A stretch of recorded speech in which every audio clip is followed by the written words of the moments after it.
ñu dem rek ci li nga xam ne moom mooy Alioune Sall wala balaa boobu ñu dem ci Fadilou Keita. Fadilou moom bokk na ci ñi gëm ni Macky Sall mbiram waree su ko bàyyi noonu dañ ko war a àtte fii ci Sénégal suñ ko def rek tache bu noir lay doon pour Sénégal ñu dellu si waat.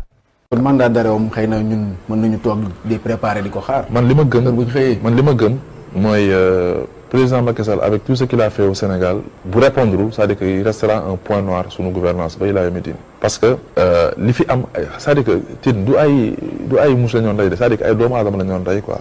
kuñ fi laaloon sa mbokk di nga ko yëg waxuma la lu toll na si 80 personnes. kaaw ñoom Didier Badji gis nga ko xëy ay gendarme di disparaître comme ça ñi gars yi fi nekkoon di ko def ñu ngi fii ci dëkk bi c'est-à-dire que ça c'est des choses yoo xamante ne pour man ñoom dañ ci war a tontu parce que ñun bañu war a tëddi kaso tëdd nañ kaso de si ngor nag ak dignité kenn dégguñ ci dara ñu muñ président de la république dem na tëddi premier ministre dem na tëddi tey ñooy relevé yi mais ñi nga xamante ne ba ñuy tëdd du si xooqatal du si tooñ mais dañoo war a tëdd pourquoi parce que dañoo jël li askan bi yëpp bokk jeunesse bi yëpp li ñuy yaakaar ñu compromettre ko pourquoi parce que jeunesse bi dañoo jël fii dugg si ay gaal di dee par ay centaines mais qu'est-ce qui s'est passé mosoo ko dégg sax mu génn ne maa ngi jaare lii wala maa ngi jaare laa wan Sénégal yëpp mépris mais lu mel ni DER ñaata milliards lañ fa dugal c'est-à-dire que programme yi fi am fii programme sociaux yi par exemple dañuy gis ñu ne non dañuy def ay bourse familiale wala li jël lépp politiser ko yaa ngi dégg bu nekkee da nga ànd ak ñoom yow loolu def xayru bu nekkee àndoo ak ñoom ñu fexe ñu la tuumaale ñu dugalee kaso ñu disloqué sa famille ñu la toroxalee mais ki def loolu en chef jàpp suñu ressources naturelles yi wax ma ay affaire Petro-Tim li mu ci def yëpp mais aussi dégg nga fan yi comptes yi ñuy wax ni diw perte moom la di perte avec des comptes à plusieurs centaines de milliards c'est-à-dire que c'est une personne boo xamante ne pour man état lépp lu mu war a def compte bi Ousmane Sonko doon wax ci campagne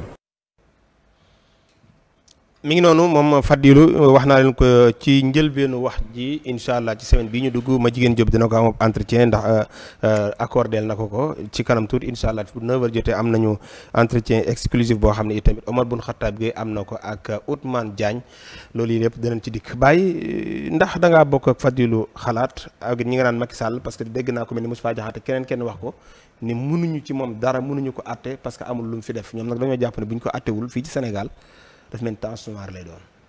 waaw am na solo Sohaibou président Macky Sall buñ ko àttewut taas lay doon. waaw buñ ko àttee mooy doon taas. ay ci bisimilah développé. waaw président Macky réew mi di réew mi Sénégal du réew moo xamante ni ab président dafay jaar dem si jàmm ak salaam ñu jëliwaat ko ñëw fi naan ko dañ lay àtteeg dañ lay tëj. loolu moom du xalaat. waaw te it bukkut sax si programme Sénégal. boo xamante ni dañuy tëj ay président ak jàppi président. léegi nag li tax Fadilou li mu wax moom xalaatu boppam la ndax dana pour man lim xalaat moom.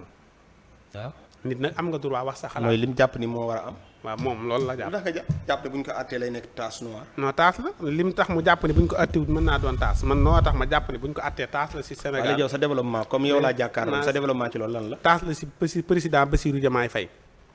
ci nag wax naa la ko fii nee naa la.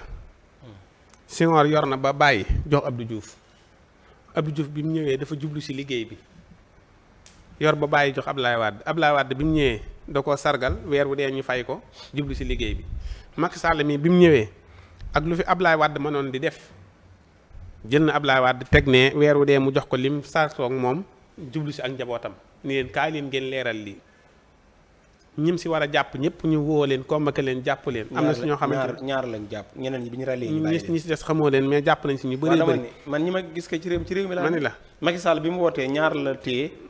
ñi ci des bañ duggee ci partem lañ leen bàyyi. waaw mais am na si Ousmane Ngom fii lañ ko fekk mu nekk di féexlu ñu jël ko dugal ko si hélicoptère. bi ñu duggee ci partem bi lañ ko bàyyi. voilà léegi de mën naa am daa delloo. ndax nee nañu mën naa am ndax ba Mimi Touré fi nekkoon loolu da ngay laaj Mimi Touré ba xam dafa am ñoo xam ne dañoo delloo wala delloo wuñ. mais man yow ñoom Mimi yaa la laaj. si laa nekk non dama lay wax rek si laa nekk ni ñuy doxee man affaire gouvernement laa lay wax. ba léegi nii déggu leen benn yoon Macky Sall jéem a wax dara Ablaye Wade jéem a jàpp wala jéem a nangam te am na loo xam ne mënoon na ko si jéem a topp mais si sartu réew mi ab président waree su koo topp leen. ci sartu réew mi non si sama sart man. waaw ok léegi kii nga xam ne mooy président Diomaye bi mu ñëwee.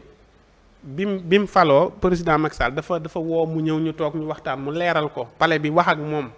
mu sargal ko mu daal di dem mu organiser ko waat président Bassirou Diomaye Faye dem waat bi mu ñëwaatee mu jox ko réew mi président Bassirou Diomaye Faye sargal ko jox ko avion mu dem ñibbi.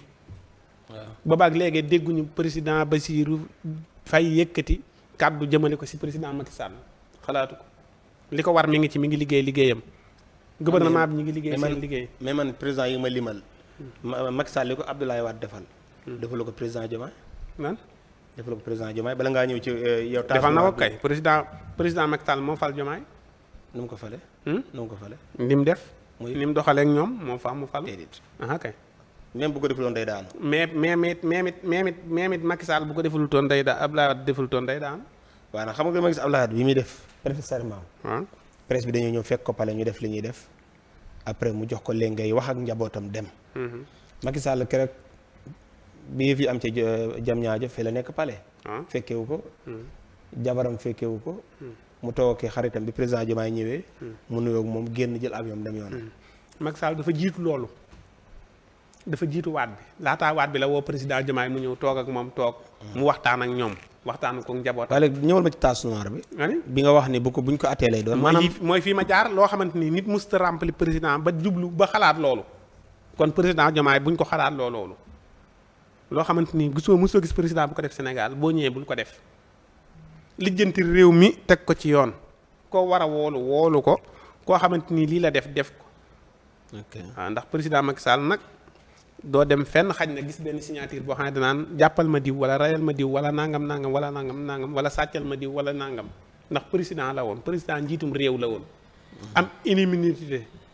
am malaanum kiir laay am li mu war a am lépp. kon président Diomaye dañ koy sargal si li mu def ak président Macky Sall. kon bu mu dugg si loolu joxe hélas. bu mu dugg ci loolu. waaw bu mu dugg si loolu. mais pourtant yow yaa fi doon wax fii da naan président ku ñu fi jàpp rek da naan président ma may président ma jox. fan laa ko waxee. ci émission yi ñuy def. man daal sama waxi tey ngi nii. jël si li nga si weesu nag. loolu jàll na sama fu. waaw parce que man xam nga boo ma waxee lii man mii laa jaar su dee man mi toogoon laajoon naa la ko nga waxoon ma lii ni ma ñii fi jàpp ñëpp koo wax mu ni président ma may nañ dem laaji président. léegi ñu ni président bi dañ ko war a àtte nga ni kenn du ko def. kenn du fi àtte président Sénégal tama fii ne. suñ ko dee àtte. ma ne maa ngi fi yaa ngi fi. kon nguur gi ngay menacé. man daal yow laa tudd te yow laay waxal. Ndiogou.